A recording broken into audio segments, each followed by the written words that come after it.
যারা জীবনে কোনো দিন পিঠা বানায়নি তারাও কিন্তু এই পিঠাটা বানাতে পারবে। এই পিঠাটা এতটাই সহজ আর মজাদার যে একবার বানিয়ে গেলে কিন্তু আপনারা কখনো এই পিঠাটার স্বাদ বলতে পারবেন না।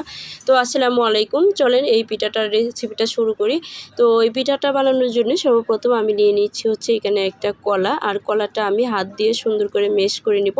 আপনারা যেভাবে ইচ্ছে সেভাবেই মেশ করতে পারেন, আমি হাত দিয়েই কমফোর্ট ফিল করি তাই হচ্ছে হাত দিয়ে মেশ করে নিচ্ছি।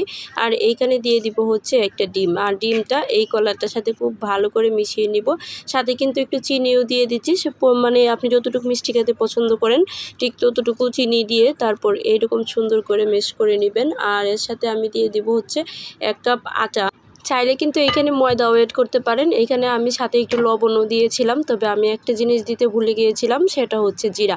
জিরা দিলে কিন্তু এটার ফ্লেভারটা অন্যরকম আসে এবং পিঠাটা যখন আপনি খাবেন মানে কামড়ে পড়বে, তখন কিন্তু জিরাটা যখন কামড়ে পড়বে খুব সুন্দর একটা ফ্লেভার আসবে এবং ভালো লাগবে খেতে।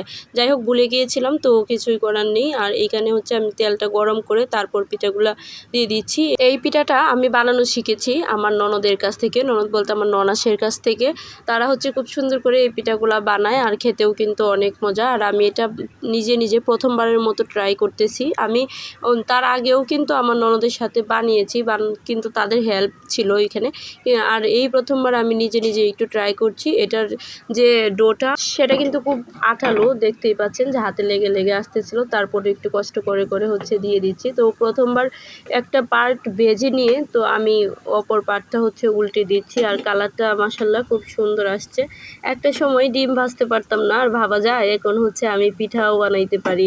মেয়েদের লাইফটাই হচ্ছে এমন, যখন হচ্ছে স্টুডেন্ট লাইফটা পার করে আসছি তখন হচ্ছে ভাতের ফ্যান বা মার বলেন সেটাও পর্যন্ত ফেলতে পারতাম না, ডিম ভাজা তো দূরের কথা।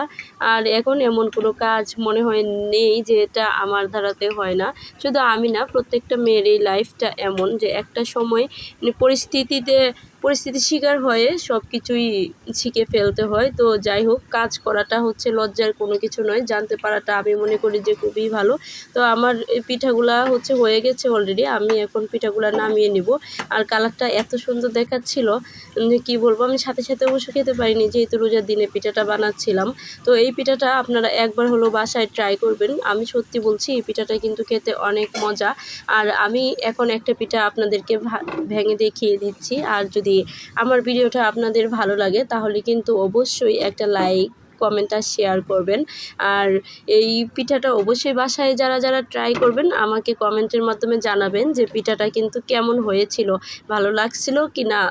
তো এই তো আমার পিঠাগুলো, আমি সবগুলো পিঠা এখানে নামিয়ে নিয়েছি। যে আমি অল্প করেই পিঠা বানিয়েছিলাম যেহেতু আমি প্রথমবার একা এটা ট্রাই করতেছিলাম। আর এর ভিতরের অংশটা দেখেন, উপরে মুচমুচে আর ভিতরটা নরম, দেখতেও মাশাআল্লাহ খুব সুন্দর। তো ভালো থাকবেন সবাই, আর আমাকেও আপনাদের দোয়ায় রাখবেন। আল্লাহ হাফেজ।